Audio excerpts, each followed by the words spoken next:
الله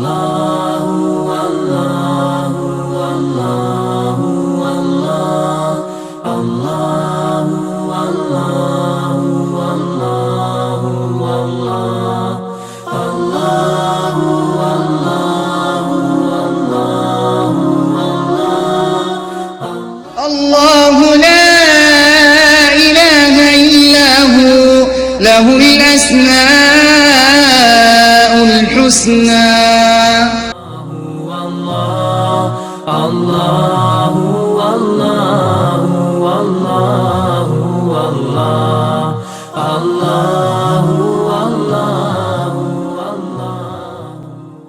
Every sin you commit and it's hidden, it's not because you are clever, it's because Allah hated being a sittir. Now what happens in Akhirah, you see? This is a sittir. Allah says, if I want to hide, how dare you disclose it? You are challenging my attribute of a sittir. I'm not going to spare you.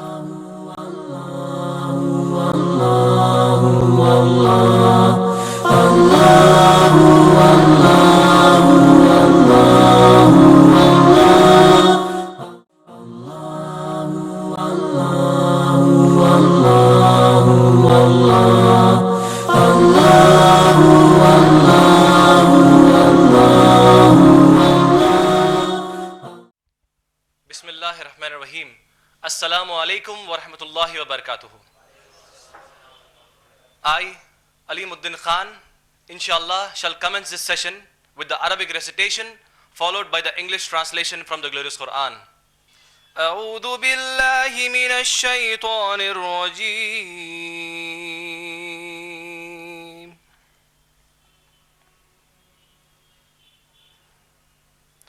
إن الذين يؤذون الله ورسوله لعنهم الله في الدنيا والآخرة وأعد لهم عذابا مهينا.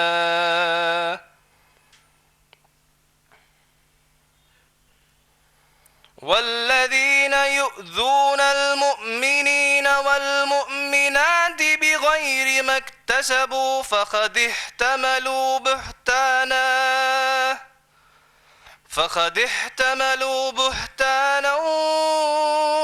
إثما مبينا. أعوذ بالله من الشيطان الرجيم.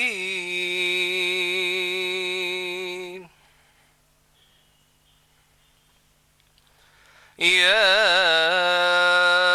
أيها الذين آمنوا إن جاءكم فاسق بنبأ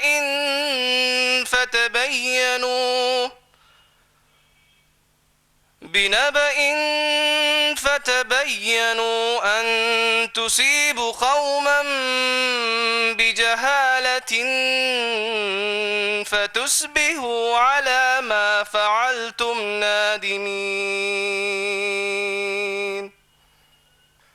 أعوذ بالله من الشيطان الرجيم.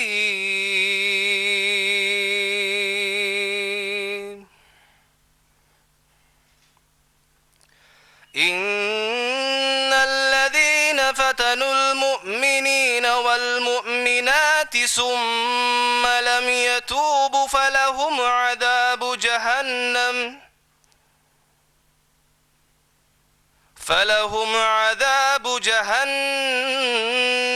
ولهم عذاب الحريق.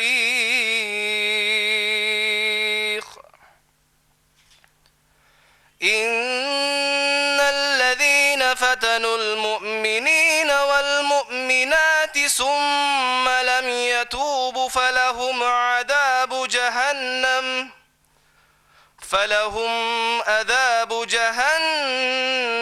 ولهم عذاب الحريق. Inshallah, I shall now read the English translation of Surah Ahzab, Surah number 33, ayat number 57 and ayat number 58, where Allah says, indeed, those who abuse Allah and His Messenger, Allah has cursed them in this world and the hereafter, and prepared for them a humiliating punishment. And those who harm the believing men and the believing women for something other than what they have earned have certainly borne upon themselves a slander and manifest sin. Allah further says in Surah Hujurat, Surah number 49, ayat number 6. Allah says, Ya ayyuhalladhina amanu, O you who believed, if there comes to you a disobedient one with information, investigate, lest you harm a people in ignorance and become over what you have done regretful.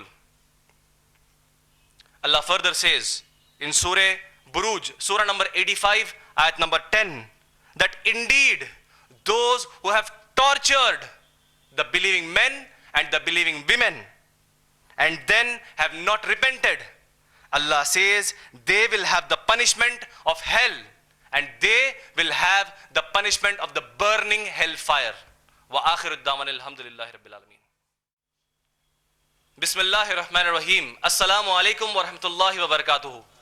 I, Ali Muddin Khan, am a student and a speaker at the IREF. Inshallah, I shall take the auspicious opportunity to welcome all of you to the 30th session of 99 on 99 names of Allah, entitled Allah As-Sittir, meaning Allah, utmost coverer of sins. The decade-old popularity of the IREF, that is Islamic Research and Educational Foundation, since its inception in Hyderabad in February 1998, remains intact with masses in integrity. Non-Muslims and Muslims hold trust in the IREF as a full-time Islamic da'wah and educational foundation, campaigning for Islam in focus by expunging misconceptions and allegations against Islam, and in parallel, proselytizing the truth of Islam. Appreciating the public trust in the Islamic activities of the IREF, Brother Imran, the founder president of the IREF and the chief exponent of the Islamic da'wah and educational activities of the IREF, was bestowed guidance by Allah Almighty God to speak on the most popular 99 names of Allah. For the same, the IREF decided to utilize about 99 Sundays of 99 weeks to elucidate on one of the name or attribute of Allah on each of these 99 Sundays. Moreover, the IREF thought that the best message of Islam to be conveyed to the non-Muslims and Muslims globally is the reintroduction of Allah to the mankind as the only one true God worthy of all praise and all worship. To convince mankind with the most honest fact that there is no God except Allah is the primary most duty of every Muslim, to know about Allah most, to talk about Allah most, and to explain about Allah most, because that was the fundamental most reason for all the messengers and prophets of Allah, that is, Rasul and Anbiya alayhi salatu wassalam, to be sent to mankind since Adam, may peace be upon him, till Muhammad sallallahu alayhi wasallam.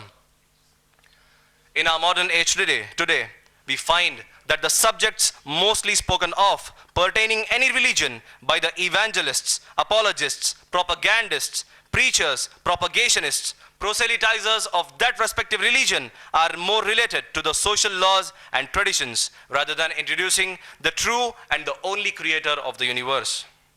For it appears on pondering that the plan of the Creator, since he started sending his revelations to his appointed messengers and prophets in order to guide the misguided and to guide those seeking true guidance, was by first introducing mankind their true Creator. The simple philosophy of psychology is that if you negate anything, then you should hold an alternate, and the alternate that you hold shall be the best and perfect in all aspects.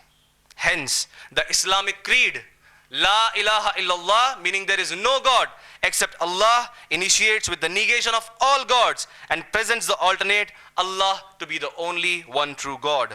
So now, it's our primary most important job as a Muslim to reintroduce Allah to the mankind as the best and perfect, to whom alone befits the glory and majesty as the only one true God. For the same, the IREF decided to hold these 99 Sundays for about 99 weeks with your favorite Brother Imran as the chief speaker of these sessions. And the slogan of these 99 sessions, framed by Brother Imran himself, is, some worship no God, others worship many gods, but then why can't all mankind worship the only true creator, Allah? So mashallah, I invite Brother Imran to begin the session entitled Allah As-Sittir, meaning Allah, utmost coverer of sins. Brother Imran. Alhamdulillahi Rabbil Alameen. Wassalatu wassalamu ala Rasulihil Kareem wa ala alihi wa ashabihi ajma'een. A'udhu billahi minash shaitanir rajim. Bismillahir Rahmanir Rahim. Ya ayyuhalladhina amanu jtanibu kaseeran minaz zanni inna ba'da zanni ismu wala tajassasu wala yaghtab ba'dukum ba'd ayuhibbu ahadukum an ya'kula lahma yaqihi maitan wattaqullah indallaha tawwabur rahim. Bismillahir Rahmanir Rahim. Wailul likulli humazatil lumaza. Rabbish rahli sadri wa yassir li amri wahlul 'uqdatam min lisani yafqahu qawli. Amma ba'd. Respected Master of Conduct, Brother Alimuddin, my respected elders in the audience, and all my dear brothers and the sisters, I welcome all of you with the Islamic greetings. Assalamu alaikum wa rahmatullahi wa barakatuhu. Meaning, may the peace, mercy and blessings of Almighty God, Allah subhanahu wa ta'ala, be on all of you. MashaAllah, the subject of this 30th session on the 99 names of Allah, as advertised, is Allah, utmost coverer of sins, the utmost one to conceal our sins. And the Arabic attribute for this is Sittir. At the very outset, I would like to mention a very important point for those, especially whose mother tongue is not Arabic language. Many of us have misinformation, a wrong knowledge, and therefore you must have seen there are some people who use this sifat to name their children as Abdul Sattar. There is a name Abdul Sattar, Abdul Sattar. But Sattar is not the sifat of Allah subhanahu wa ta'ala. The correct name for the sifat, the correct word for the sifat is Sittir. So it should be Abdul Sittir and not Abdul Sattar. Why cannot be Abdul Sattar, whereas Sattar also means the same thing?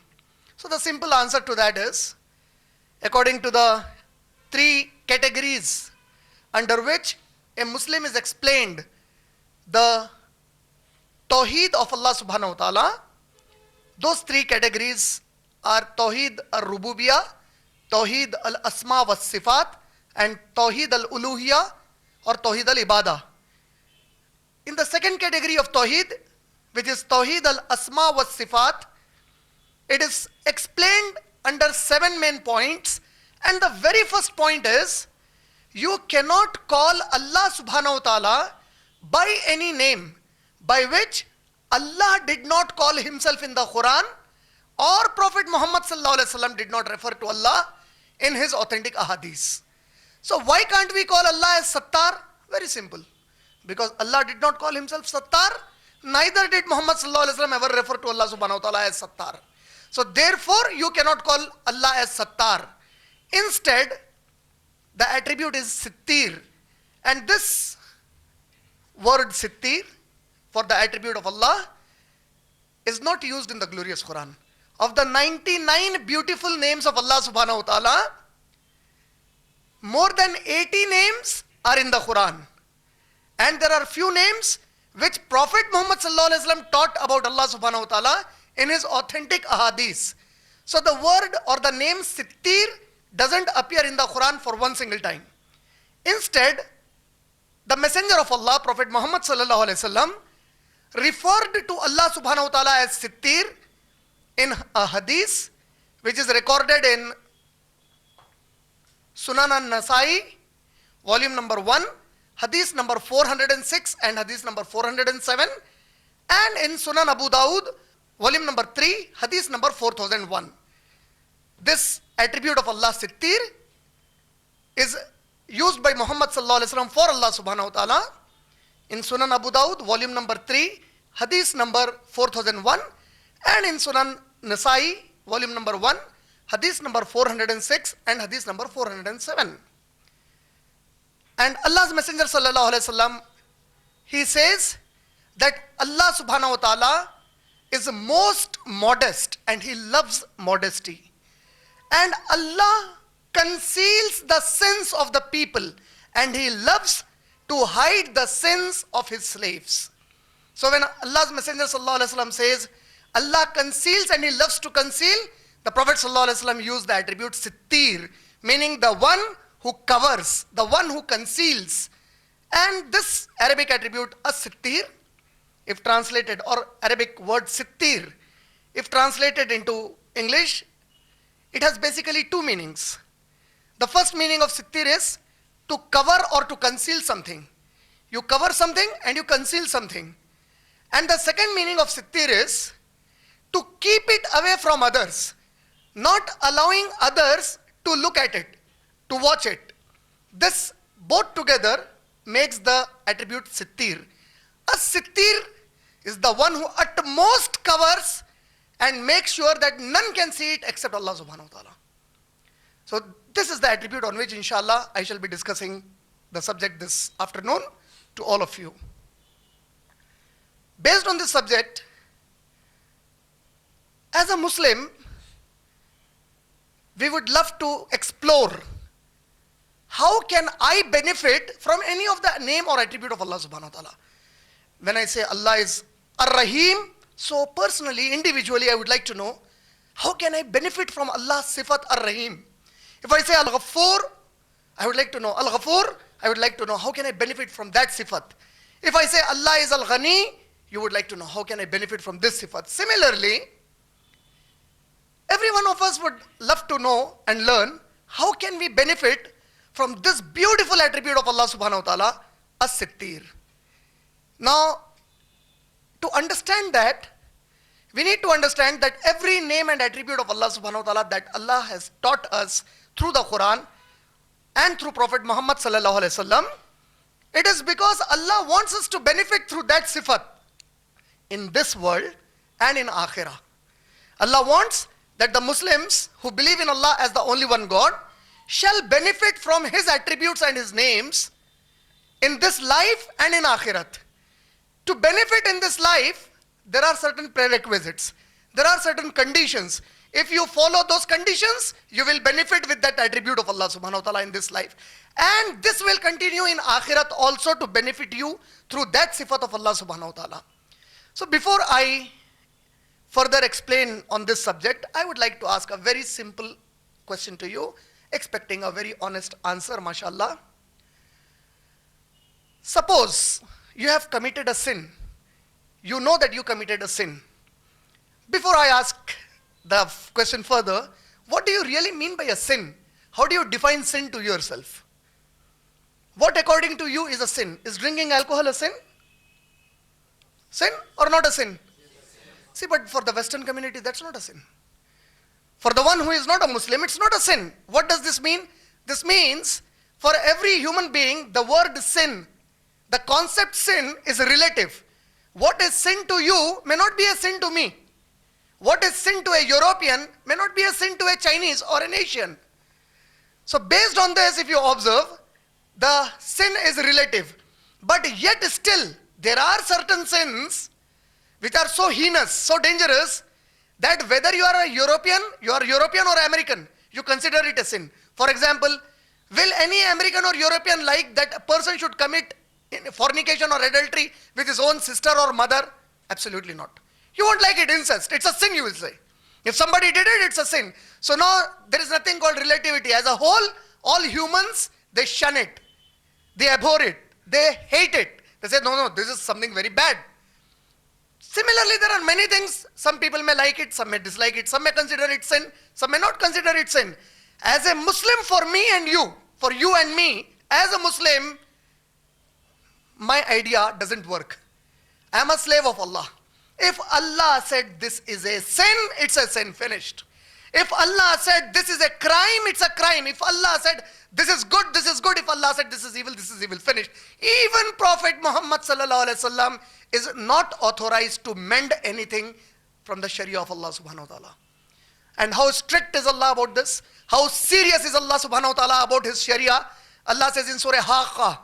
Surah Haqqa is Surah number 69, ayat number 42 to ayat number 44. When you read, Allah says that if anyone tries to amend anything of the Sharia, we shall hold him by his right hand and cut off his jugular vein. And the tafsir goes that the first reference in that ayat is to Prophet Muhammad sallallahu alaihi wasallam himself. Meaning, Allah is so serious that the messenger whom Allah loves the most, Allah is saying, "O Prophet sallallahu alaihi wasallam, even if you try to amend anything in my Shariat, I shall hold you by your right hand and cut off your jugular vein." This is how serious Allah subhanahu wa ta'ala is when it comes to the commands and obedience to Allah subhanahu wa ta'ala. And we obey Muhammad sallallahu alaihi wasallam not because we merely love him, but first and foremost, yes, we obey him because we love him. But we love him because Allah asked us to love him. We obey him because our Lord Allah commanded us to obey him. Our Lord said, "Laqad kana lakum fi rasulillahi uswatun hasana." The best example for mankind, not just Muslims, for entire humanity. If there is anyone who is the best example, it is Prophet Muhammad sallallahu alaihi wasallam in Surah Ahzab, Surah number 33, ayat number 21. So now as a Muslim, anything that I consider sin would be what Allah said is a sin. Many a times an ideology doesn't work. I think, you see, there are many people who may say, "Come on yaar, what's wrong if I don't wear a hijab?" So there is some sister who says, 33 ayat number 59, if you quote Surah Nur, Surah number 24, ayat number 31, you quote and you say, "You see, Allah commanded hijab for the women." So she says, "Oh, come on, I am not an evil person. I don't have any lust towards anybody. I am a plain woman. I am very good at heart. So why should I wear the hijab?" You have to wear it because your Lord said so.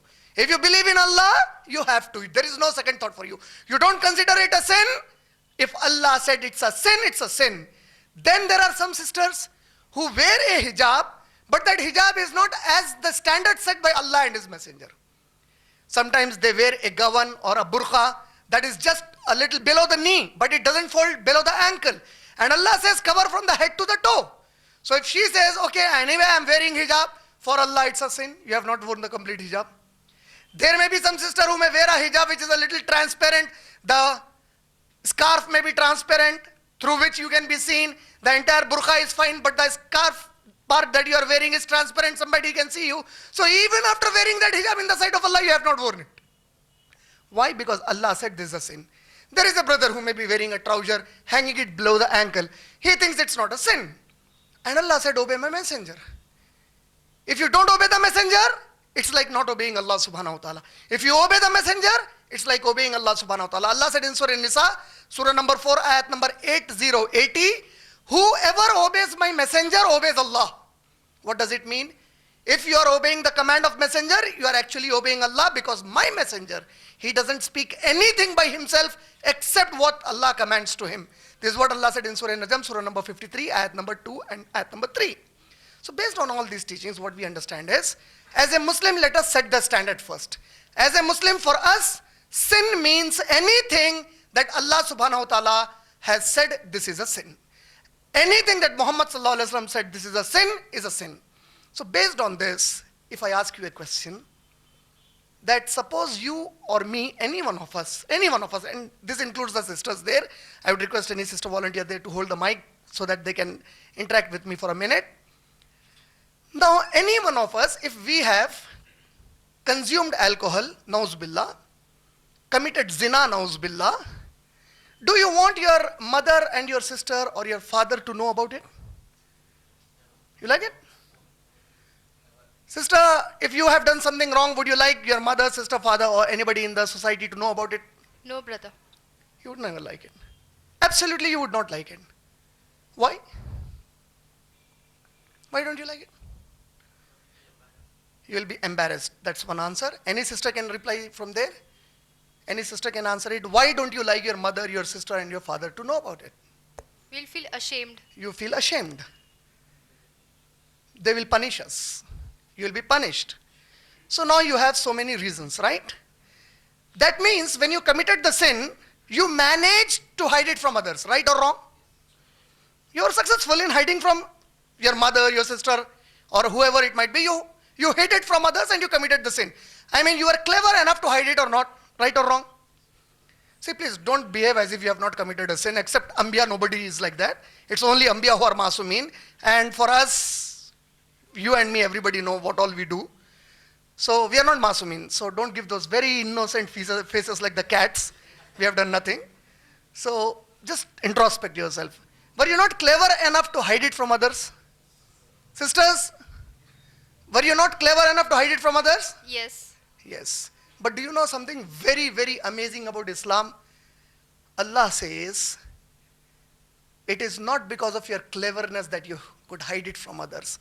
I helped you to hide it from others. I am a sittir. It is me who actually covered that sin from others. Had I not helped you, there would have been 100 ways by which your sin would have been exposed to others. It is me who covers it for you. It is me who hides it for you. It is me who conceals your sin from anybody whom you doesn't want to know. We generally think we had been too smart, too clever, too tricky to commit a sin and hide it from everybody. Allah says, when you hide a sin from others, it is not your cleverness, it is not your cunningness, it's not your intelligence, it's my help, my attribute, a sittir with which I hide it. But why does Allah do that? Allah doesn't love anybody to commit a sin. Allah doesn't want anybody to intoxicate. Allah doesn't want anybody to gamble. Allah doesn't want anybody to tell a lie. But you see, Allah is hiding the sins. Why is Allah doing that? Why is Allah doing that according to you? Can anybody give me the... He is merciful is one of the... it's an ultimate answer to the question, mashallah. Just technically, if you try to understand why is Allah doing that. Any sister can answer that? Any opinion from the sisters? Why is Allah doing that? I don't want those sisters to answer who are associated with the IRF and they already have been told this answer. From the audience, if there are new sisters. Any sister would like to try this answer? There should be no witness to it. Allah doesn't want anybody to be a witness to it. But why? See, suppose Allah hates something, He should expose it to others. He wants to forgive. It's a good answer, okay? Allah waits for the repentance day, but then it should be a general condition. There are some times when you commit a sin and it gets exposed. Allah loves us more than our parents and our mothers 100 times. One answer I will technically give you. If Allah would not have hidden our sins, your mother would have felt ashamed to face you. Your father would have been ashamed to face you. You would have been ashamed to face your sister. Your sister would be ashamed to face you. If Allah exposed everybody's sins, you know what your mother did. The mother knows what the child did. The brother knows what the sister did. The sister... After that, it will be utter chaos and murders will happen on earth. It will be a total chaos on earth. Allah protected us. That is the raham of Allah subhanahu wa ta'ala. His mercy. He is a sittir. He protected to save you to love your mother. If my mother is exposed with a serious sin, that's finished. Her respect in my heart, that's crushed now. I don't respect her anymore. If your sin is exposed to your sister, or your sister's sin is exposed to you, how will you respect her after that? Allah protected it. This is a sittir Allah subhanahu wa ta'ala. This is how Allah loves us. And when Allah subhanahu wa ta'ala says, I love you, we need to understand, with these attributes, there is a strong message that Allah is communicating to us Muslims. We Muslims, we said we believe in Allah. We said that we believe in entire Quran. We said we believe in Muhammad Rasulullah sallallahu alaihi wasallam. We said we believe in the ahadith of Muhammad sallallahu alaihi wasallam. Then based on this, there are a few conditions for which you need to understand that Allah subhanahu wa ta'ala has given a subject in the Quran and Hadith which is so harmful to every one of us, that if we practice any of those actions, Allah will not be a sittir with you after that.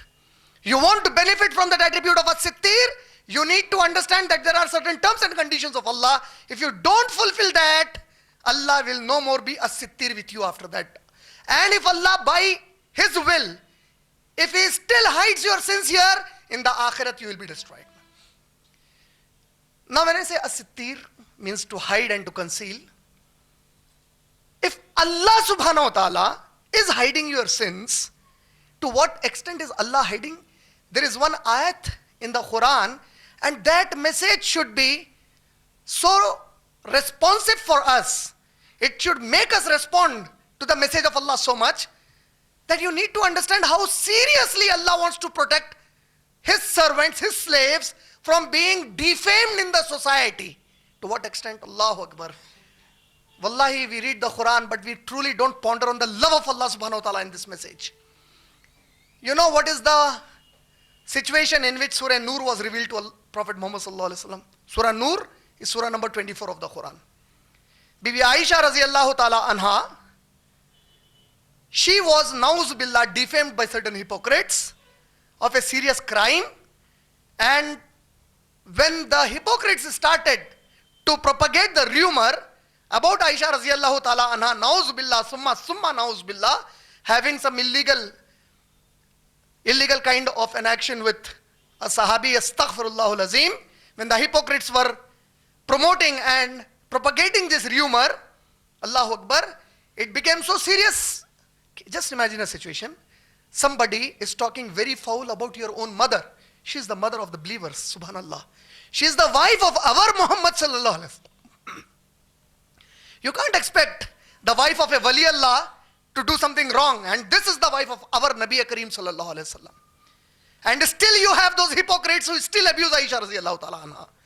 So these hypocrites, the original hypocrites of that time, they were abusing na'uz billah Aisha radhiyallahu ta'ala anha.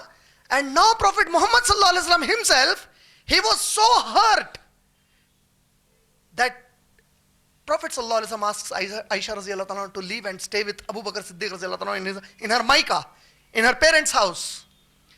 And he is waiting. The Messenger sallallahu alaihi wasallam is waiting for Allah subhanahu wa ta'ala to reveal the truth about the incident. And almost after few months, the revelation of Surah Nur comes, where Allah subhanahu wa ta'ala says that the hypocrites should restrain from such actions.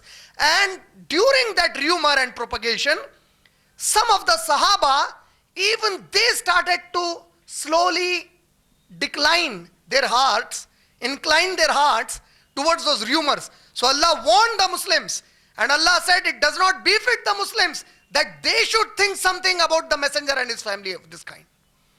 So the revelation of Surah Nur came.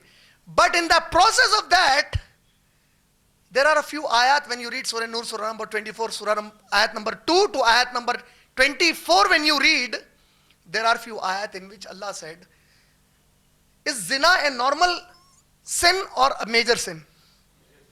It's a major sin. It's a major sin. Now Allah subhanahu wa ta'ala says, if any one of you want to disclose to somebody about a man and a woman committing zina, I saw somebody committing zina. The Muslim man and Muslim woman were committing zina. I saw them committing zina. And now I have seen it. I am a witness to it. I want to talk about it to somebody else. The Quran tells me, along with you, there should be 3 more eyewitnesses. Meaning 4 eyewitnesses for the crime. You saw it? Correct. 100% you are right. You are not telling a lie. You are perfect. You have seen them. Do you have 3 more people seeing it? No. Okay. I was with 2 of my friends. Myself and 2 friends. We are 3 now. 3 of us saw. You know what is Allah saying? Is there the 4th one with them as the witness? The 4th is not there. 3 people is a 3 out of 4 is 75%. Out of 4, 3 witnesses are there. They have seen, they are perfect in witnessing it. They are not telling a lie. The Quran says, is the 4th witness with them or not? The 4th witness is not there. O Prophet sallallahu alaihi wasallam, Allahu Akbar, Surah Nur, Surah number 24, ayat number 4 to 8. O Prophet sallallahu alaihi wasallam, if these three give witness and the fourth is not there, 80 lashes to each one of them, and do not take their witness again in their lifetime. In the sight of Allah, they are liars. Allahu Akbar. Someone is committing such a major sin, in the sight of Allah it's gunah kabira, and Allah says, that is my slave, I will deal with the slave. If you don't have four witnesses, you can't open your mouth. Concealing the sins. Can you imagine how much Allah loves us? He is concealing such a major sin and saying, four witnesses are not there, three are there, 80 lashes to each one of them. If I want to conceal, who are they to open that and disclose that sin to anybody else? I am the Lord. I created them. I said it is a sin. It is me who will punish or forgive. And I am giving a command and a law to the people. Without four eyewitnesses, you shall not open your mouth. Even if three are there, if they open the mouth, 80 lashes to each one of them. And look what is Allah saying. Allah is saying, after that, do not accept their witness in their life. Do not take any witness from there for any other case in their life. And in the sight of Allah, you spoke the truth. But Allah is saying, in my sight, just because they disobeyed this command, in my sight, they are liars. This is how Allah conceals the sins. What does it mean? In Islam, the esteem of a person, the respect of a person is something very, very serious, which is unlike any other religion on the face of the earth. You will never ever get so serious teachings in any religion on the face of the earth except Islam, where Islam strictly says that in the sight of Allah, He is a sittir, He conceals the sins in this life, not just of the Muslims, of the non-Muslims also. Of all the human beings. Allah doesn't want the woman of a non-Muslim also to get defamed. Allah said, even if you want to blame a non-Muslim woman, four eyewitnesses. Do you know what is the scholarly opinion of the scholars of Lajna of Saudi Arabia? The panel of 40 scholars of Saudi Arabia, they were asked a question that Allah said four eyewitnesses. But on the CCTV camera, somebody recorded the incident. There was a camera on which video recording had been done. And through the video recording, it is very clear they have committed the zina. They said, Allah said, eyewitnesses. So no technology will be used there. The one who presents the video recording, 80 lashes to that fellow. Allah has specifically said, four eyewitnesses. There is no second interpretation to it. There is no other interpretation to it. Four eyewitnesses means on the spot there should be four people. Will anybody commit zina with four people in front of him? Can you imagine? Allah is so as-sittir, so much loving to us, He wants to conceal our sins.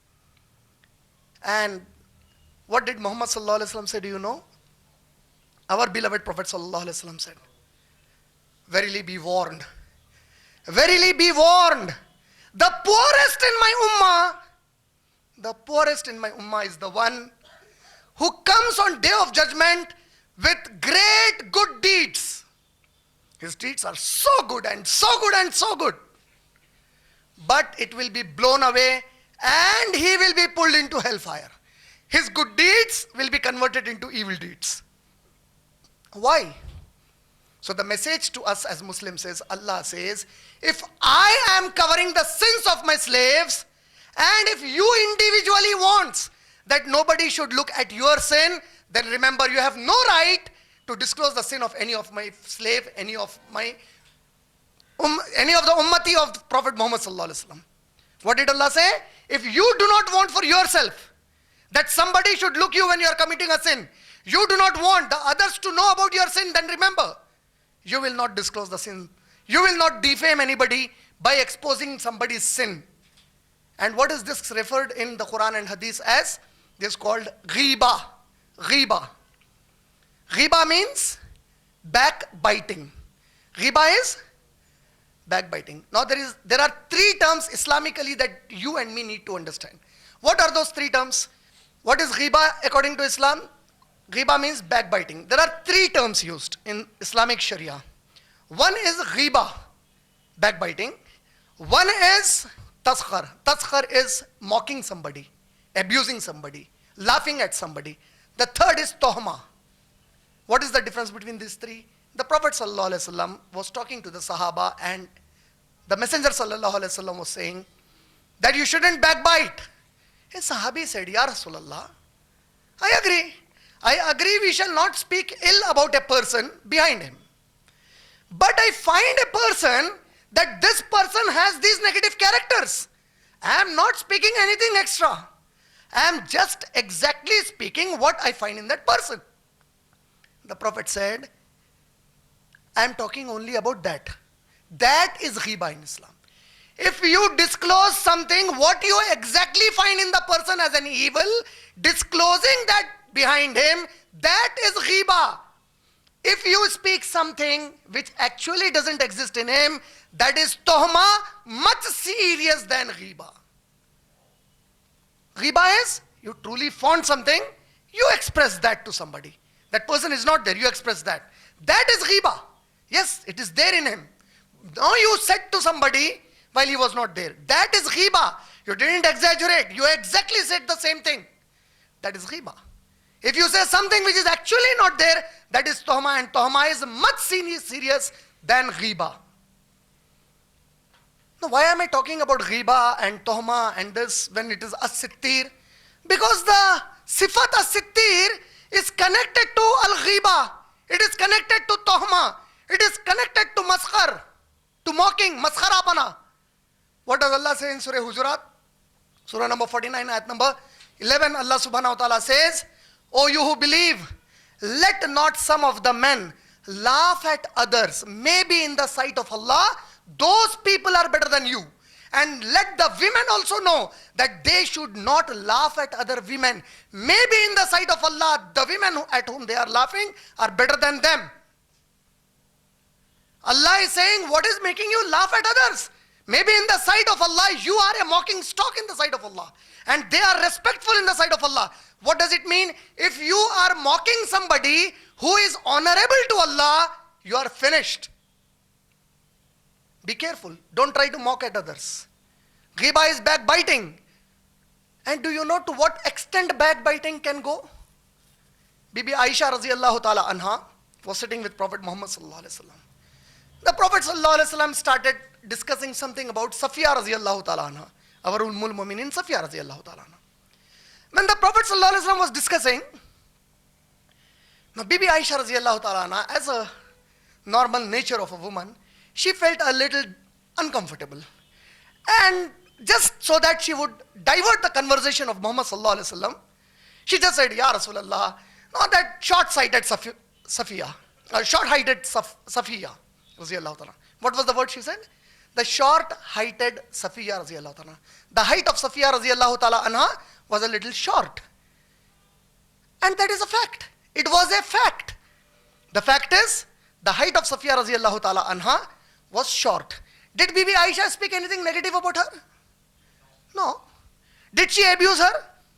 No. Did she start saying she is like this and this and this? No. The Prophet said, Ya Aisha. His tone changed immediately. He said, Oh Aisha, Allah shows me that which none of you can see.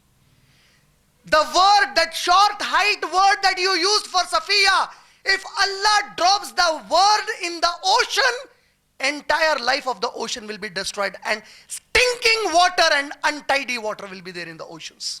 That is how serious ghiba is in the sight of Allah subhanahu wa ta'ala. Not a single word she has spoken which is incorrect, which is not truth. Perfectly she said her height is less. But what does ghiba mean now? So the explanation from the scholar says, if you speak anything about your brother or your sister at their back, which if they come to know that somebody is speaking this, they would not like it. What is the criteria? The criteria is not Allah subhanahu wa ta'ala not liking it. The criteria is not Muhammad sallallahu alaihi wasallam not liking it. Allah is saying, if you speak anything about a brother or a sister of yours in the ummah, and if that brother actually doesn't like that part should be spoken about him or her to somebody else, in the sight of Allah it is ghiba and you will not be spared. That is ghiba in the sight of Allah subhanahu wa ta'ala. Mocking, laughing at others, speaking things about which you have no knowledge, these are very, very dangerous things in Islam. But I would like to, at the again beginning itself, demarcate two very important aspects. There are a few places where ghiba is farz for you. If you don't do ghiba, you will be punished. If you don't backbite, there are few places where backbiting is obligatory, it's farz. If you don't do that, Allah will punish you for not backbiting. Now you must be wondering, how will it be? Suppose you are called in the courtroom to give a witness. Somebody has committed a murder. And the judge feels you are threatened with that murderer. So the judge says, okay, come alone to me and bear the witness now. Now you can't say, okay, Allah said backbiting is haram, that person, that murderer is not here, so I should not give a witness. No. There you have to give a witness. That backbiting is halal. Suppose you want your sister to get married to a brother and somebody comes to inquire about your would-be brother-in-law. So now somebody is giving you the news about that person. If they find there is something seriously un-Islamic, which is not good in the relationship of a husband and wife, it is farz upon that person to say to this brother of the girl that these are certain characters in that person. It's up to you whether you... What is the intention there? The intention of backbiting there is not to harm the person but to save somebody else. So this backbiting is permissible in Islam. No, there is nothing as good backbiting and bad backbiting. The intention, the purpose is, because if you don't do this, another life will be harmed.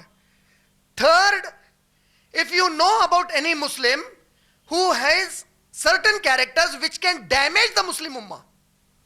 You saw somebody, they are planning with the enemies of Islam something to harm the Muslim Ummah. You knew about it. And you don't go to speak to other Muslims that this person is planning this, then that ghiba, if you don't do, it's haram upon you. You have to do that ghiba. If you find somebody who is involved in terrorism activities and he is planning to conduct a bomb blast, it came to your information, you don't inform the authority, the policeman, the bomb blast happens, 100 people get killed, you are a murderer along with that terrorist. You have to give that witness. You have to make that ghiba. So in Islam, when is ghiba allowed? I'll just give one more incident that will make more clear the things to you. The Prophet ﷺ was sitting with Aisha radiallahu ta'ala anha. It was summer time. So the Prophet ﷺ, his home in Masjid Nabawi was such that it was a walkable distance to the pulpit of the Masjid Nabawi, and the door of the home of Prophet ﷺ was very near there. Now there was a curtain, there was a parda. Bibi Aisha radiallahu ta'ala anha, our Ummul Mu'minin, our mother, she was sitting inside behind the parda. The Prophet ﷺ was keeping his head on her lap and the body of Prophet ﷺ was a little outside his house. And through the curtain, the Prophet ﷺ could observe there was a Sahabi walking towards the house of Prophet ﷺ. The Prophet ﷺ started saying to Aisha radiallahu ta'ala anha, he said, oh Aisha, do you know this man? This man is like this, ha kaza, wa ha kaza. He's like this, he's like this, he's like this. And the man came, the Sahabi came in front. He said, Assalamu alaikum wa rahmatullahi wa barakatuhu ya Rasulullah. And the Prophet ﷺ immediately replied, Wa alaikum assalam wa rahmatullahi wa barakatuhu. And he just passed away. Now our mother, Aisha radiallahu ta'ala anha, she says, Ya Rasulullah, now what is this? You were talking about this person and saying he has these qualities, negative qualities, these and these and this. But when he made salam to you, you gave such a beautiful answer to him. The Prophet ﷺ said, oh Aisha, I spoke to you those negative things of him that tomorrow if by any chance you come to deal with him, you may suffer a loss. I spoke those characters of him by which he may give a loss to other people so that you are alert from him. And I gave a good reply because I am the messenger of Allah, and Allah said, Innaka la ala khuluqin azim. O Prophet sallallahu alaihi wasallam, you are at the zenith of akhlaq, of morality. You are on the top, you are at the zenith. What does this mean? This means personal character assassination is haram in Islam. Character assassination, personal, is haram in Islam. But if you find something in somebody by which it can be harmful to others, that part you will have to make somebody else alert with. This is the condition in Islam. So coming to this part about the ghiba, about the backbiting, this is a common trace mostly in the women, and unfortunately that has propped up in the men also. How is it in the youth today? The modern day youth, whenever they come together as friends, most of their discussions are about their girlfriends and the sisters and the girlfriends of some other friends. You know, that girl, she's like this. You know, that girl, I saw her there. You know, that girl, she goes to a park. I know that girl, she does this. And Allah says, this is wallahi haram. That girl who is doing an evil, she will be saved and you will be destroyed on the day of judgment. She was doing an evil and Allah says, I will protect her, you will be destroyed. Allah doesn't want you to speak it. Amongst the women, you know that woman there, you know that auntie there, you know his sister there, you know his wife there. Finished. How are you finished, do you know? The Prophet once asked, O Sahaba, who is a muflis amongst you? You know what is the meaning of muflis? Arabic word faqir is different from muflis. Faqir means a beggar. The Sahaba said, Ya Rasulullah sallallahu alayhi wasallam, the one without dinar and dirham is a muflis. He said, Wallah, that is not a muflis. The muflis is the one from my ummah. From my ummah, the muflis is the one who stands on day of judgment before Allah. And he has a mountain of good deeds on his side. And Allah is pleased to send him to Jannat. Allah says to the angels, O angels, he has so many good deeds. Carry him to the Jannat. And this man is very happy now that the angels are taking me to the Jannat. He is about to walk towards the Jannat. A man or a woman from among the rows of the human beings that will be in the ranks, standing before Allah, somebody will call up. They'll say, Ya Allah, Ya Rabbi, and Allah will respond, Ya Ibadi, O my servant, what's the matter? Why did you call me? That person will say, that man or that woman will say, Ya Allah, you are sending this person to Jannat? Allah will say, what's the matter? Ya Allah, I was without power on this earth before him. He abused me without proper justice. He had spoken foul to me. I couldn't do anything to him because he was powerful. You gave him power in this world. I was powerless. I was quiet. I want you to do justice now, Allah. Allah will say, is that the fact? Allah knows best. But Allah wants the person himself to confess his own sins. Allah says, is that a fact? This person will say, yes, Ya Allah, I did that sin. So Allah will say, come on, recompensate now. This is a day of recompensation. Yawmul Hisab, it's a day of accounts. Recompensate for it.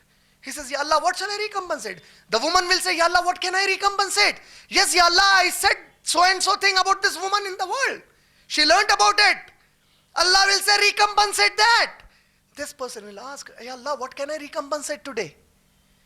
Allah will say, no dirhams and no dinars. No US dollars and no Australian dollars, no reals, no rupees, nothing. Then what? Allah will say, you have mountains of good deeds.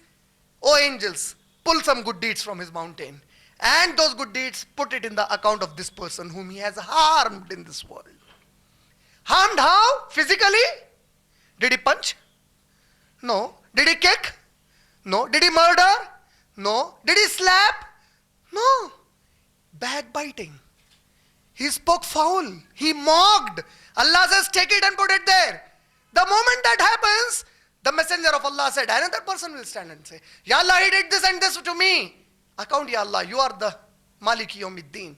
Allah will say, more good deeds. More good deeds. The Prophet ﷺ says, it will keep on happening till all his good deeds are distributed to others only because of the backbiting.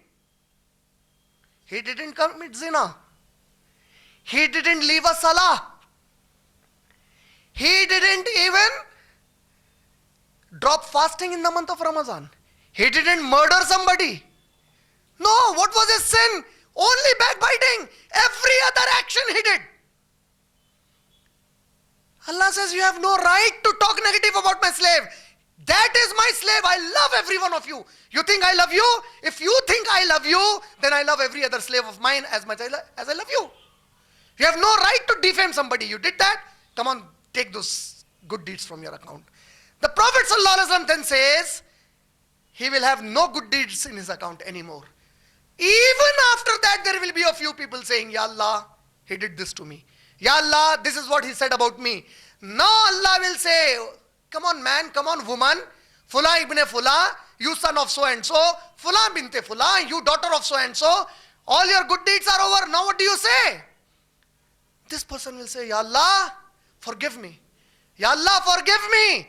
Allah will say, remember, I am a sittir. I wanted to hide and conceal the evils of others. How did you dare to disclose it to others? How did you dare to speak something foul about my slaves, about whom I wanted to conceal? How did you dare to open it out? Please forgive me, Allah. Allah says, no, this is a matter of that person. Ask him to forgive you. This person would say, no, Allah, I am not going to forgive. Because of him, I suffered terrible pain in this world. So now what? The Prophet ﷺ said, Allah will tell the angels, from that person's evil account, that person committed some sins, take the sins from his account and put in his account now. Put in her account now. And the sins will be added to this person from other people's sin so much that on the side of him, on the left side, he will see a mountain of the sins. And then Allah will say, this is his result. Pull him down with his face on this ground and pull him and throw him into hellfire. The result is only of, put it this way, disclosing the sins of other people. You talked about the sins of others. The sittir doesn't want you to do that.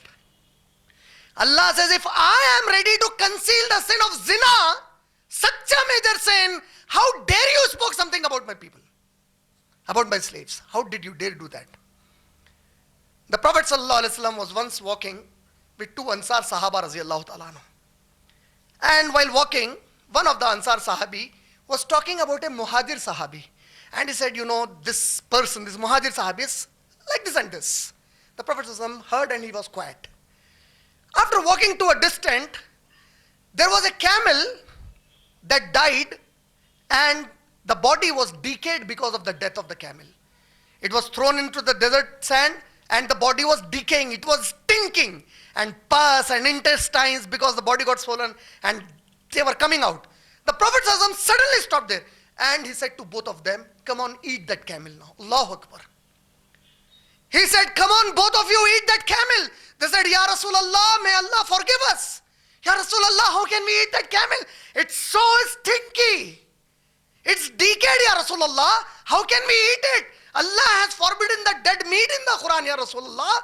Allah said in Surah Baqarah, Surah number 2, ayat number 173. Dead meat is forbidden to you. How can we eat that, Ya Rasulullah? The Prophet ﷺ, you know what reply did our messenger give to him? Give to both of them? The Prophet said, you have already eaten something worse than that. By doing ghiba of your Muslim brother, you have already eaten something worse than that decaying camel stinking so much. The Prophet ﷺ was walking with a group of Sahaba, and suddenly the Sahaba started to hold their nose tight. And even after holding it, pressing it very tight, they were dismayed with the stinking foul smell. And they started searching, is there anything fallen somewhere in the sand? They came to Rasulullah ﷺ, who was ahead of them. They said, Ya Rasulullah, we can find nothing here. What is this smell?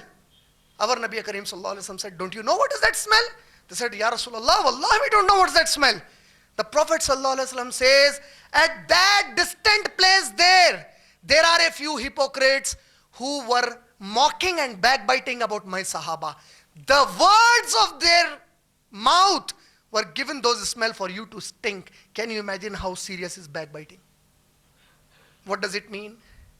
You need, see, a sittir means to conceal. Backbiting is uncover, to disclose.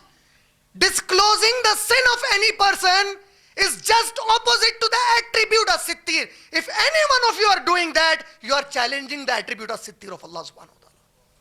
You are challenging Allah subhanahu wa ta'ala. Allah is saying, I am a sittir, I want to hide the sins. How dare you disclose those sins to others? Miraj, the incident of Miraj, it's not a normal miracle. It's a miracle that no messenger before Prophet Muhammad ever received that miracle. The Miraj incident. You know something very surprising about Miraj? Many people have a misconception. You must have heard in the khutbahs that when Prophet ﷺ went on Miraj, he saw somebody was given this punishment, somebody was given this punishment, somebody was given this punishment. But believe me, there are two different incidents that many people, they get confused and they combine it and they present it as if it is Miraj. If you read Sahih al-Bukhari, volume number 1, hadith number 349, you find the incident of Miraj mentioned there. There is another hadith in Sahih Bukhari, volume number 9, hadith number 7047, 7047, volume number 9. This hadith is, Prophet ﷺ said, I was once sleeping and I saw two angels come in my dream. Those angels, they woke me up. They said, Ya Rasulullah, please come with us. I said, where are you taking me? They said, Ya Rasulullah, just come with us. And they started me taking. And then all those punishments that are mentioned are actually in this hadith. It's not the incident of Miraj. One incident of Miraj where Muhammad ﷺ physically went till Arsh. That incident is perfect. This incident of seeing the punishments, this is a different incident. This is about a dream. So don't get confused in it. But why did I say this? I'll tell you something very important in it. The Prophet went in Miraj. He went till the Arsh. He met the Anbiya alayhi salatu wassalam. He saw the palaces in the Jannat. Right or wrong? All of you believe this? Don't believe this? You have to believe it. You will not be a Muslim if you say, I don't believe this. He was shown palaces, rivers, Jannat and everything, right? Do you know when the Prophet returned, he talked so much about the Jannat and about the hell, he mentioned only two incidents. When hell was shown to Prophet Muhammad sallallahu alaihi wasallam during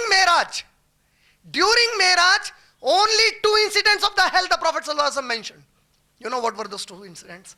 One incident, the Prophet says, hell was shown to me and I saw hundreds of thousands of people, each one of them sitting in front of a dead body of a human being and scratching that dead body and eating from that dead flesh. I said, Ya Jibrail, who are these people? The Prophet ﷺ was told by Jibrail ﷺ, Ya Rasulallah, these are those people of your ummah who used to defame other Muslim brothers and sisters. Allahu Akbar. This is one. Second, the Prophet ﷺ said, and I also saw a person in the hell. He had nails of bronze. He was scratching his own body and eating his own flesh. I said, Ya Jibrail, who is this person? Ya Rasulullah, this is that person of your ummah who had no problem in eating the flesh of other Muslim brothers. Meaning, what does it mean? In defaming and backbiting the other Muslim brothers. This is that person. Meaning to say, in Miraj, the only two people in Jahannam who were shown were those people who used to backbite. Allahu Akbar. This is such a serious sin. This is such a tremendously serious sin. The Prophet ﷺ in Hajjatul Wida, he's giving the last sermon in Hajjatul Wida. He says, وَالدِّمَائِكِ وَالْمَالِ وَالْآرَادُكُمْ وَالْمَالُكُمْ وَالْآرَادُكُمْ وَالدِّمَاءَكُمْ وَالْمَالَكُمْ وَالْآرَادُكُمْ. What does he say? Verily, the blood, the property, and the respect of another Muslim is haram upon you, just like, you know what is the example the Prophet ﷺ gave? Where is he giving the Hajjatul Wida khutbah? In Makkatul Mukarramah. It's an occasion of Hajj. The Prophet is saying to the Muslims that if you are murdering any Muslim without any genuine reason, if you are wrongly eating the property of any other Muslim brother, and if you are insulting any Muslim brother or sister, this is haram upon you as much as it is haram on this day of Hajj for you to murder a Muslim. Will you murder somebody on Hajj? Will you go on Hajj and as a Haji will you murder another Haji? You don't even imagine doing that. There will you commit theft and eat away the property of another Muslim brother if you have gone to Hajj? No, before going, you're going with a thought, this is something I can never imagine. The Prophet is saying insulting another Muslim brother, defaming any Muslim brother is as much haram upon you throughout your life, as much you think today it is haram upon you to murder a Muslim brother, eat away his property, or to insult that Muslim brother. Abdullah ibn Masud raziyallahu ta'ala, he is in Tawaful Wida with Muhammad sallallahu alaihi wasallam. He is making tawaf with Muhammad sallallahu alaihi wasallam of Kaabatullah. While making Tawaful Wida, the Prophet sallallahu alaihi wasallam asks Abdullah ibn Masud, Ya Abdullah ibn Masud, which is the most sacred thing on earth? And Abdullah ibn Masud raziyallahu ta'ala, he immediately replies, Ya Rasulullah, Baytullah, the house of Allah, most sacred thing on earth. You know what is Muhammad sallallahu alaihi wasallam saying?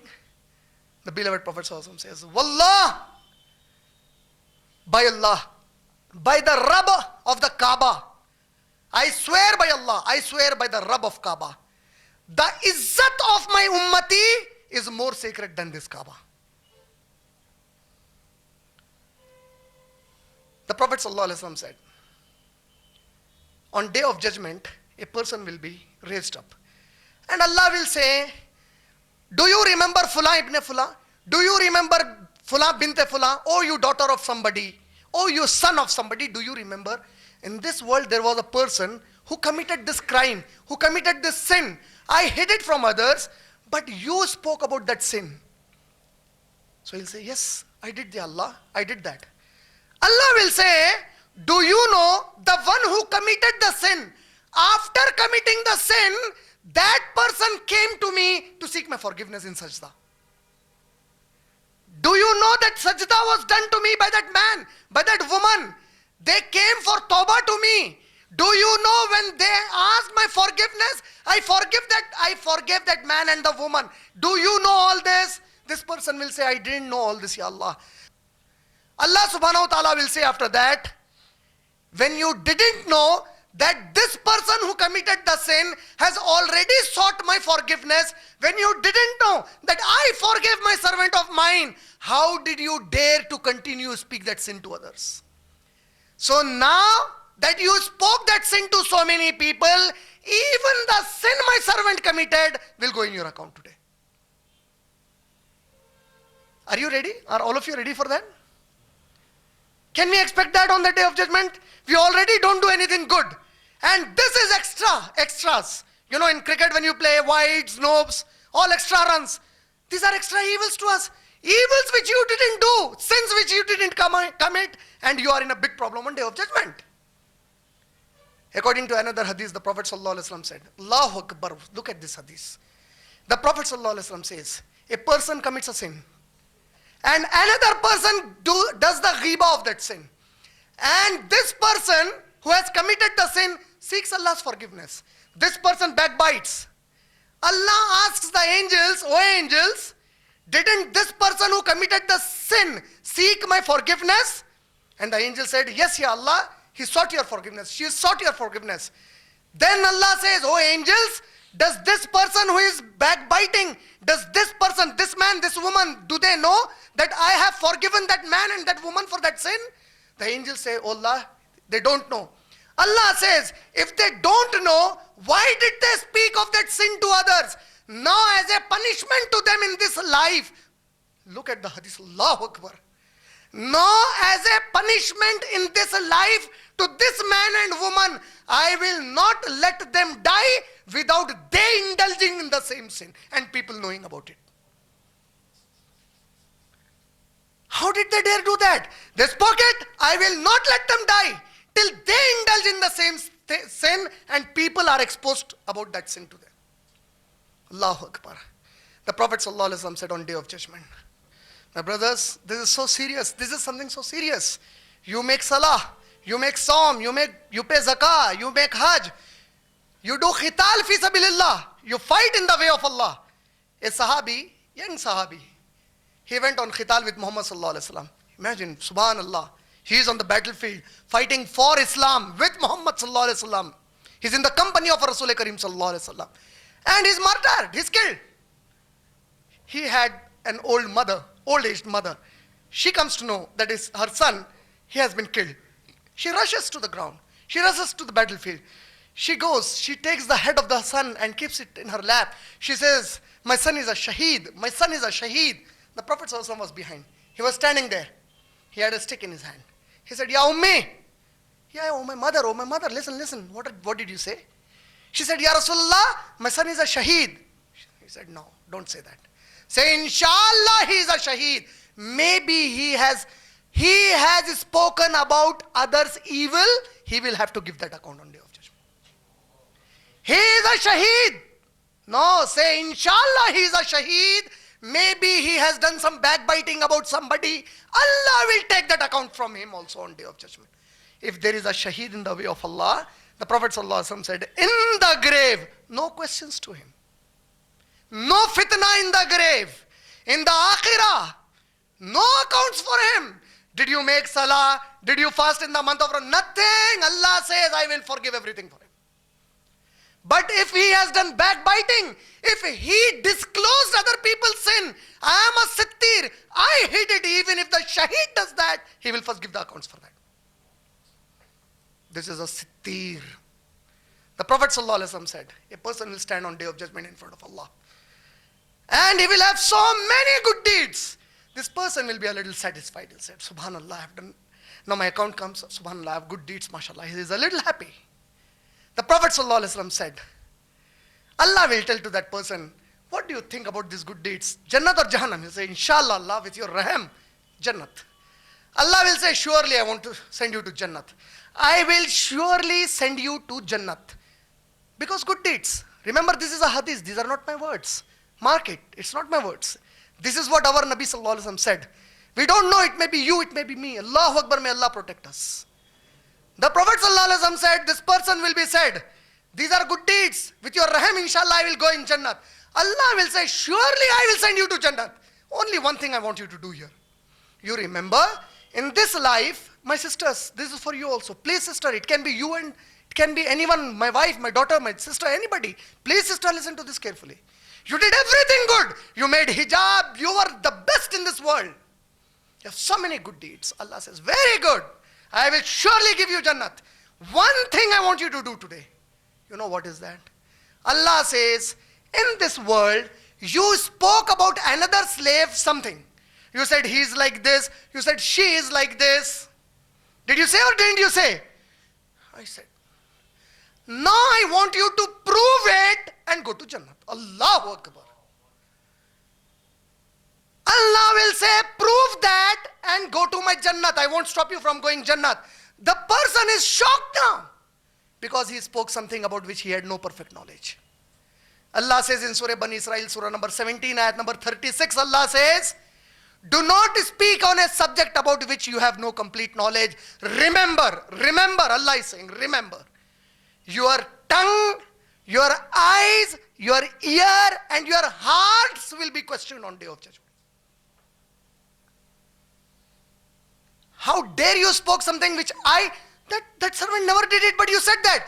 Because of what you said, he had to suffer in the life. Your good deeds, I will surely reward them. Only one thing, prove what you said about somebody, then go into Jannah today. And for a time period, they are there, they can't prove it. You know what is the next step then? The Prophet ﷺ said, Allah will say to the angels, oh angels, take this righteous servant of mine. Righteous, good servant of mine. Take him to his destination in the hellfire. Keep him or her there till they don't prove the tuhmat which they had put on somebody else.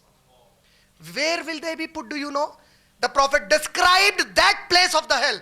The Prophet said, it will be one of the severest conditions of the hell.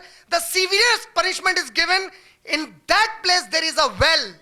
In that well, the water is not water. The water is the flowing blood and pus of the women who were prostitutes. It will be boiling and he will be put there.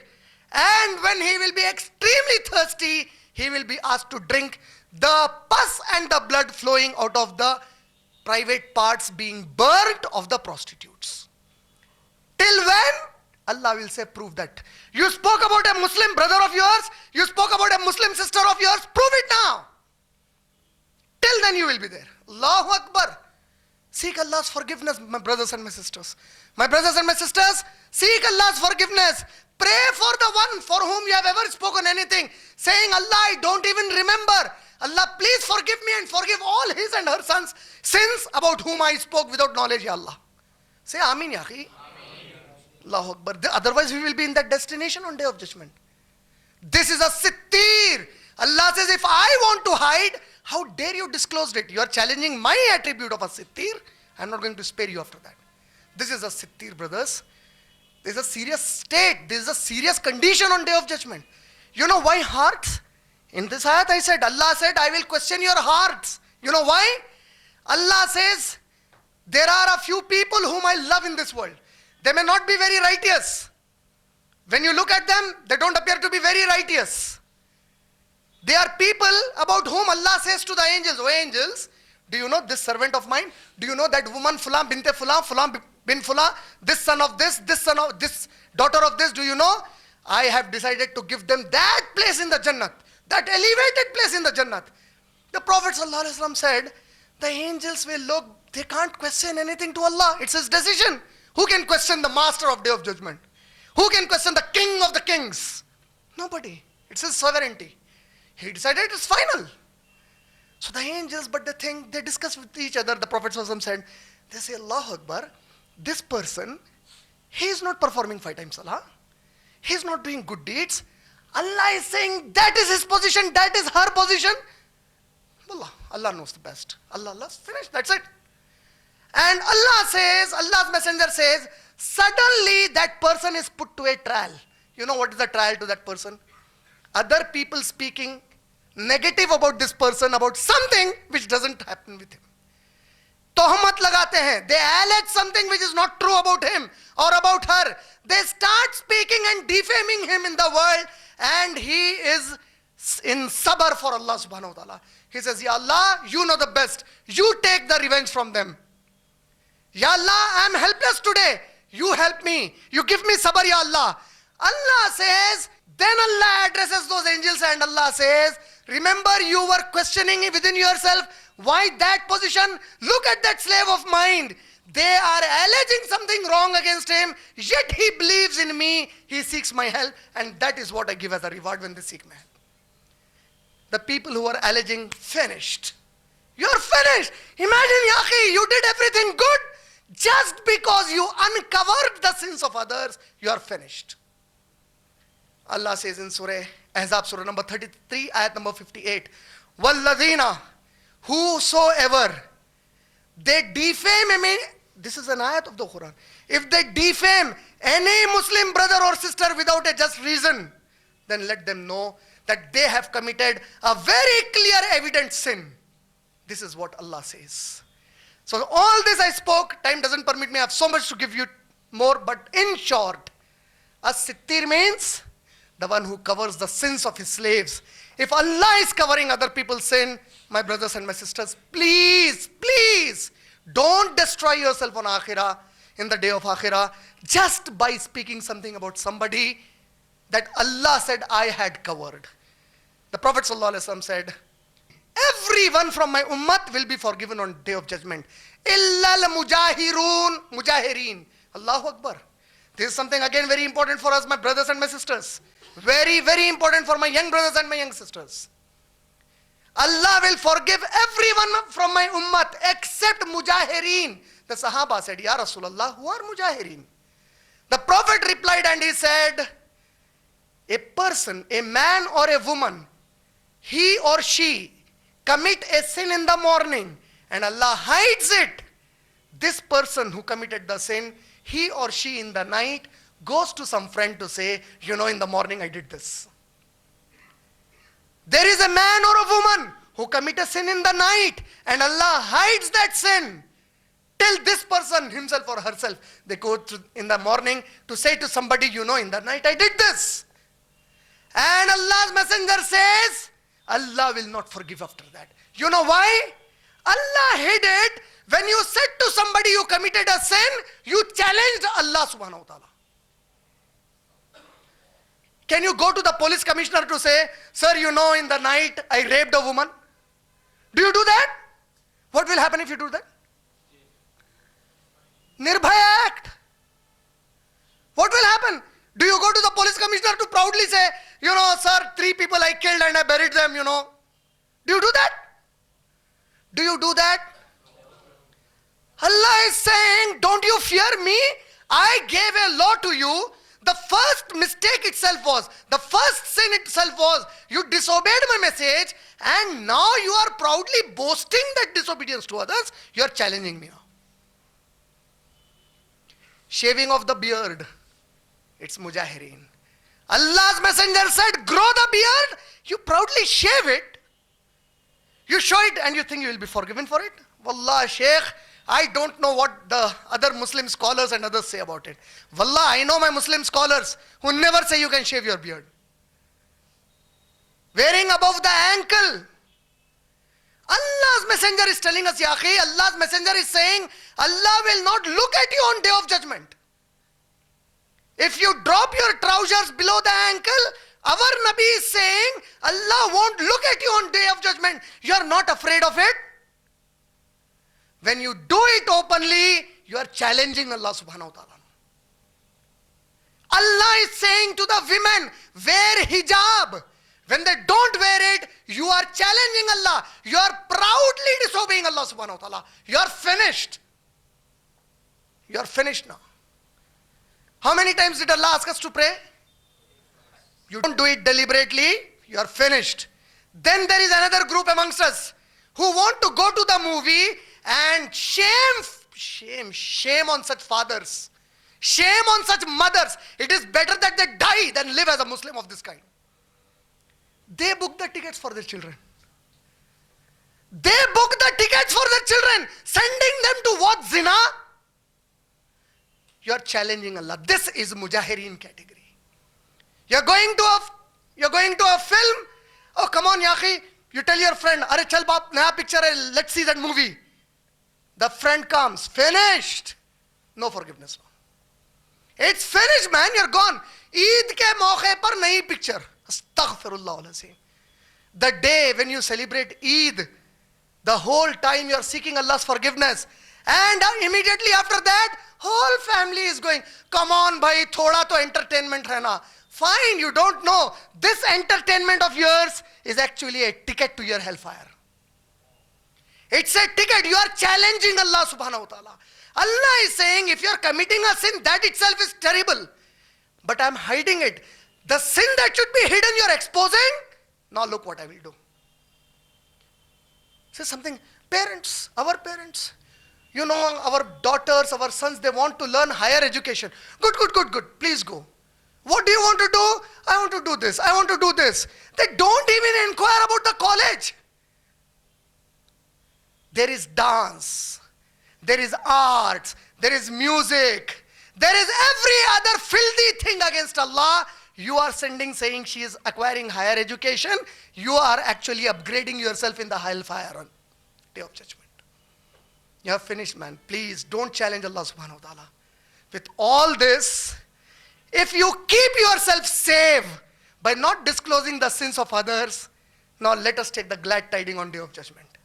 Subhanallah. You see now how Allah subhanahu wa ta'ala appears to us in Akhirat as a sittir. In the world you understood, Allah hides our sins.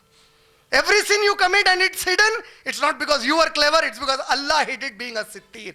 Now what happens in Akhirah, you see? The Messenger sallallahu alaihi wasallam said, Allah will tell to the angels that, oh angels, pull out from those rows, pull out that Fula ibn Fula, that binte Fula, pull out that man from that row, pull out that woman from that row of the people who are standing in front of me. They'll be pulled out. And Allah will say, bring them in front of me. They'll be brought in front. You know what is Allah saying? Ya ibadi, oh my servant, come closer to me. And the man will walk. The woman will walk more closer. Allah will say, come more closer to me. Allahu Akbar. Allahu Akbar, the Lord of the universe is saying, come closer to me. He walks more, she walks more. Allah says, come more closer to me. And Messenger sallallahu alaihi wasallam says, Allah knows best how close he will be called. And then Allah will cover that person with light, with noor. And the noor will be such that even angels can't peep through it to see what is the discussion between Allah's slave and Allah. Between this man, that woman and Allah, nobody except Allah knows. The Prophet ﷺ says, Allah will ask that person to open a record book. He opens the first page. A sin is mentioned there of that person. Allah will say, did you commit this sin, O man? O Fulan bin Fulan, O son of so and so, did you do it? He says, yes. He will ask, did you do it? O daughter of so and so, did you do it? She says, yes, ya Allah, I did it. Allah will say, turn the next page. The next page, a greater sin is mentioned. Did you do it? And the pages are turned and the same question and the same question and the same question. Look at Allah subhanahu wa ta'ala. Allahu Akbar. The book is shut now. Allah says, O my slave, O Fulan ibn Fulan, O you son of so and so, O binte Fulan, O you daughter of so and so, did you not know that today you will face your Lord? Do you know, don't you know? This same answer you will give. You will say, yes, Ya Allah, I knew. Allah will say, did you not know your Lord is the only master of judgment on this day? You will say, yes, I know, Ya Allah. Allah will say, did you not fear me? He will say, Ya Allah, now look at this question. Did you not fear me? Will you say, yeah, I don't fear you? You can't. The servant will say, this man or that woman will say, Ya Allah, to this question of yours, I find it more easy to burn in hellfire than justify my answer about this question, whether I feared you or not. Throw me into hellfire. Did you know it is only me today who can give accounts to you? Yes, Ya Allah, I know. Why did you do this then? Why did you do this then? You have no answer to it. And Allah says then, open back your book now. Open that record book now. And this person opens it back slowly. This man opens it. That woman opens it. And suddenly, it's empty. Everything is erased. Nothing there. Keeps on turning the page till the last page. The whole book is empty. And this person is surprised. Says, Allah, same book? Allah says, same book. Ya Allah, no sins are mentioned there. No more sins there. Allah says, when you committed sin here, I covered your sin with my love and mercy. Again today, when every man is standing in front of me, I didn't want to disgrace and defame you here. I covered you with my light, with my mercy, I have forgiven you. And this day, I send you with my mercy and love to Jannat. Enter my Jannah to my servant, I love you. I hid your sins here, I hid it here for you. Walk into my Jannah. The Prophet says that light curtain will be removed and Allah subhanahu wa ta'ala will give a temporary memory loss to angel and this person. You know why? Temporary memory loss to those who were writing the records. Allah will erase from their memory the sins they have written for this person. And will erase from the mind of this sinner that he ever committed sin, so that when he enters the Jannat of our Rabb, Allahu Akbar, he doesn't go dissatisfied, he doesn't go disgraced, he feels happy that I have no sins and he enters the Jannat. Allah. This is a sittir Allah subhanahu wa ta'ala. He says, oh my slave, I don't want to disgrace you today. I don't want to defame you today. Walk into my Jannat with satisfaction that there is no sin in your accounts. MashaAllah. Allah erases it away from our memories. Subhanallah. And the Prophet ﷺ says, another such man or a woman will be brought.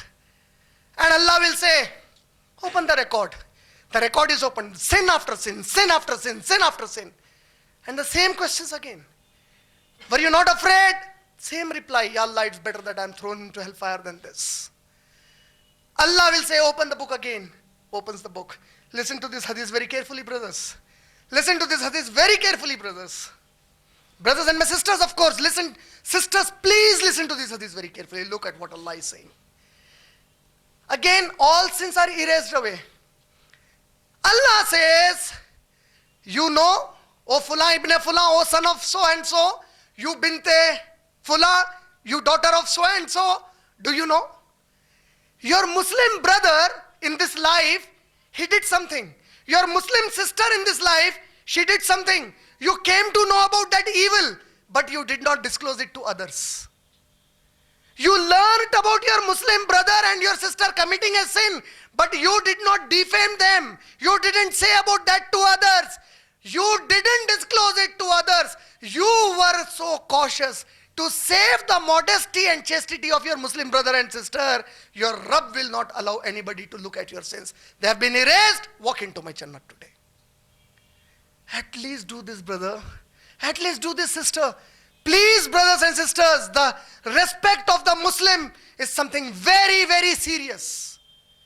Don't defame your Muslim brother and sister. Allah is a sittir. He wants to cover our sins. So don't try to pull away that chadar of Allah subhanahu wa ta'ala. That sheet of Allah subhanahu wa ta'ala which He conceals the sins of His slaves. Don't do that. Please, sister. At least do this. Maybe with this we will be forgiven on Day of Judgment, inshallah. Just because he didn't speak to others about the sin of a Muslim brother and a sister, Allah said, today I will hide it from others for you. Send into Jannah. I would like to end my talk by reminding all of you that Allah subhanahu wa ta'ala Himself has said in Surah Humuzah, Surah number 104, ayat number 1, وَيْلُ لِكُلِّ هُمَزَةٍ لُمَزَةٍ. Woe to them, curse be on them who backbite about others. وَآخِرُ دَعْوَانِ الْحَمْدُ لِلَّهِ رَبِّ الْعَالَمِينَ. Inshallah, we shall now begin the question and answer session, and the first question will be taken from brother's side from the lecture hall.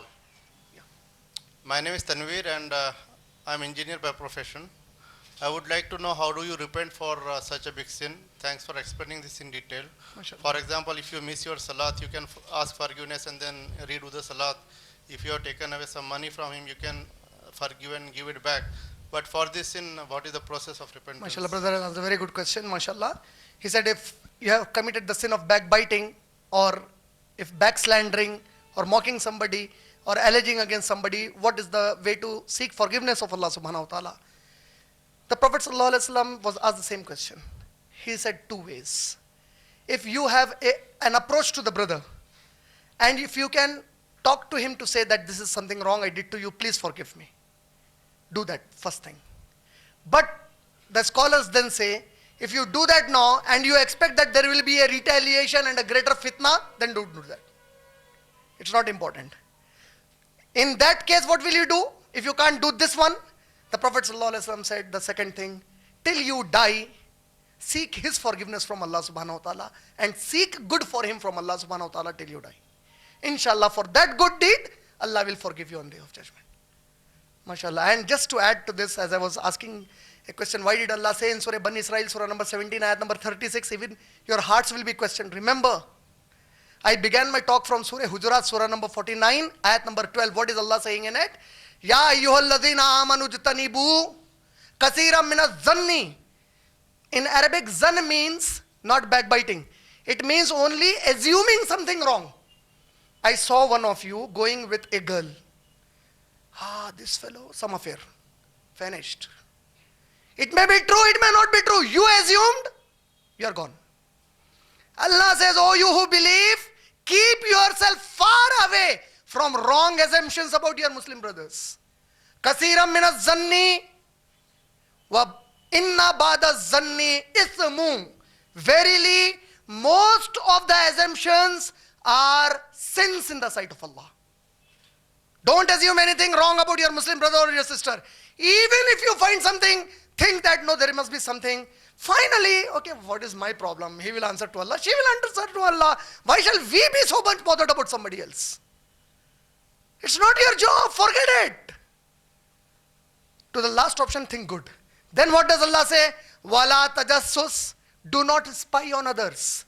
Wala yaghtab ba'dukum mila ba'd.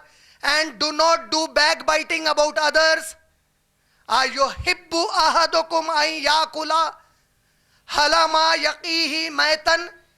Do you love, what is your favorite dish? Anybody can tell me what is your favorite dish? Chicken biryani or mutton. You love eating it, right? Anybody else? Mandi, mashallah.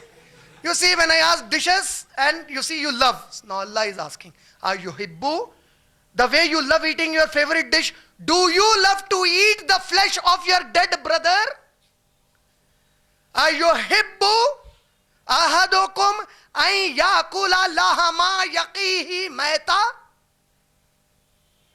Fakarahtumuhu. No, you dislike, you abhor it. You say, Wattaqullah, fear Allah. Inna Allaha tawwabur rahim. Most certainly, Allah is most forgiving and most merciful. So brother, mashallah, if any one of us have done, and we do it, may Allah forgive all of us for that, and about whom we have done. Many a time since our childhood, we may not even remember that we did for somebody. So Allah knows everything. You pray, Allah, Allah, you are alimul ghaib. With your knowledge of the ghaib, I don't even remember, but everything is in your accounts. For whomever, if I have done something, spoken something evil from my tongue, oh Allah, forgive all his and her sins, and forgive me for that serious sin I have committed. And oh Allah, Sittirul Uyub, always conceal my sins from everybody in this world and in Akhirah, inshallah. I hope I answered that question. Next question will be taken from sister's side. Assalamu alaikum warahmatullahi wabarakatuh. Walaikum salam. I'm a science graduate. Brother, my question is, generally the parents today are finding it very difficult to control their children. And many a times the children are not just becoming disobedient, but are even revolting. What is the best Islamic way to tackle this problem? MashaAllah, sister has asked a very good question. She said that in our time we find a very big challenge today in the form of children who are not merely disobeying the parents, but they are also sometimes revolting the parents. In such situations, what is the best way to find an Islamic solution for it? Sister, mashallah, I think the time is for Maghrib Salah very near, and I may not be able to give the answer in a very justified manner, but I'll try my level best with Allah's help to explain as much as possible. Sister, the first and foremost problem today, because you said today, the time period you mentioned in our time today, the first and foremost problem is not the children, it is the parents themselves. The children find the parents not performing 5 times salah. The children find the parents speaking lies. The children find the parents going to movies. The children find the parents watching naked dances and music and every other bloody thing on the television sets, on their LEDs.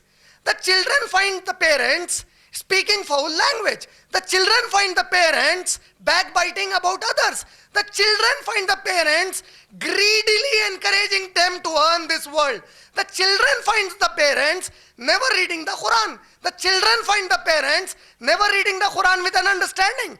The children find the parents that even if somebody says, this is what Allah says in the Quran, this is what Muhammad Sallallahu Alaihi Wasallam say, they immediately say, oh come on bhai, this life is different, this life is different. So what are the children learning?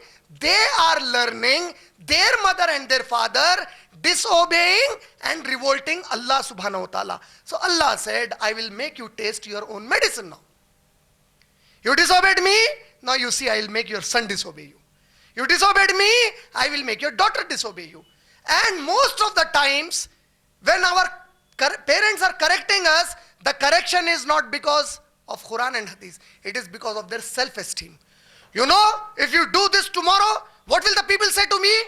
You look, your son did this. Who are you, bloody? Who are you? Who are you in Islam?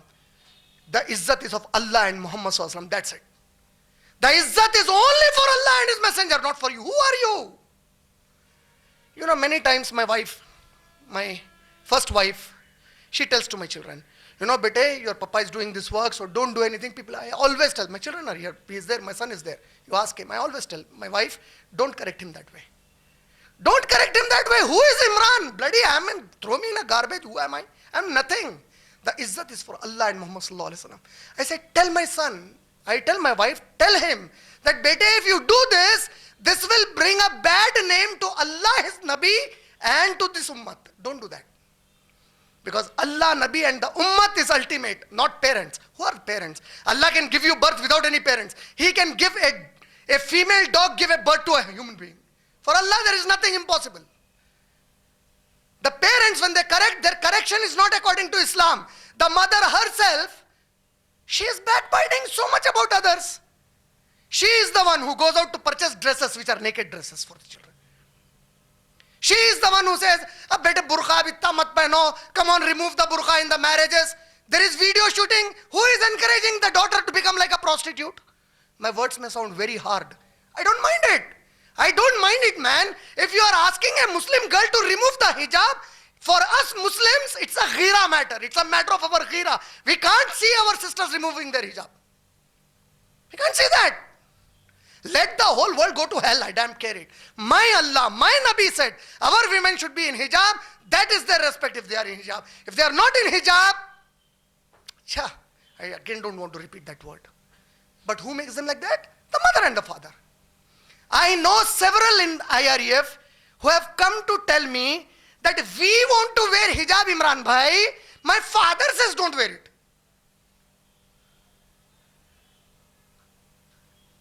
Why are they revolting? Because the parents are revolting Allah. Why are they revolting? The parents are revolting Muhammad sallallahu alaihi wasallam. See the children, I know so many of the children today, they go out from India to Australia to London, from Delhi they come here, from Hyderabad they go to Delhi. For why? Reason, the girls are going for higher education. Are you shameless? Are you shameless? You are sending your daughter in a society 24/7, nobody knows what's happening there.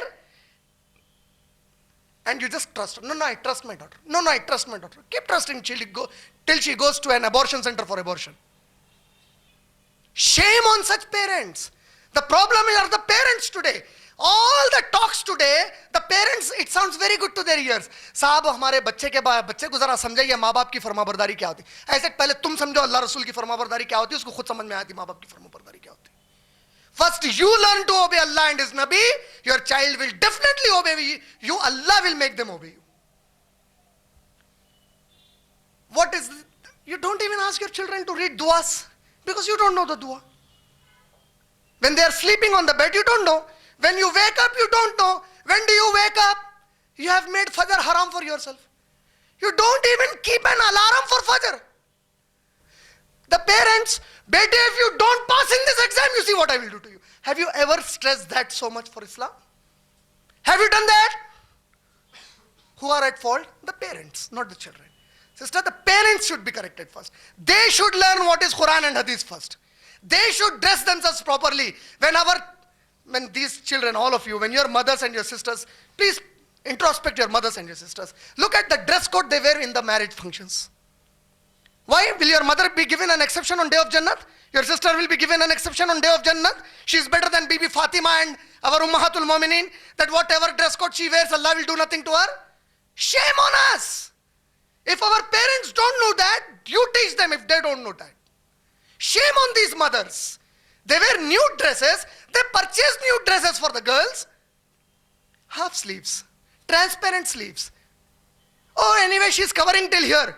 So Allah wants you to cover till here on Day of Judgment. Oh, come on, Allah, you are a little extremist, you will say, Nauzubillah. What are you doing? Wallah, this is not something to laugh. Wallah, imagine that day when Allah is saying in Surah Mu'min, Surah number 40, ayat number 80, Allah says, that day when the hearts of the people will flow till their throats. The severity will be such, their hearts will be in their throats. And Allah will ask, didn't you know that today you are going to stand before me? And me alone? You are not afraid of that, sisters? You are making your daughters nude. You brothers, you are shameless today. Because you are into affairs with other girls, you know your sister is in an affair, you don't mind it. Where do you mind it? When she wants to do something halal, then the problem comes to you. She comes to say, I want to marry this person. How can you say you want to marry that person? Are we dead? There Allah is saying, let her marry according to her choice. There you have your ego. Everything we are doing opposite to Allah and His Rasul. If somebody's sister comes tomorrow and she says, I want to become somebody's fourth wife, will you be quiet? She says, I want to marry a person who is 70, 80 years old, will you be quiet? You will be the first one to oppose Quran and Hadith after that. You will be the first one to oppose it. Allah is saying no issues with Allah. Allah is saying her choice. When you say no, so the age difference.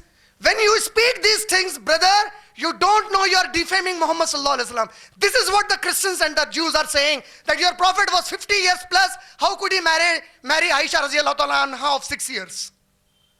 When Islam didn't put any restriction, you people put so many restrictions in so many things, and where Islam put restrictions, the parents remove it today. So many issues. Who should be corrected for this? For the children to be obedient and not revolting, the parents should be made obedient to Allah and Muhammad sallallahu alaihi wasallam first. By default, inshallah, the children will also become well, inshallah, after that. I hope I answered that question. Wa akhiru da'wan alhamdulillahi rabbil alameen. Assalamu alaikum wa rahmatullahi.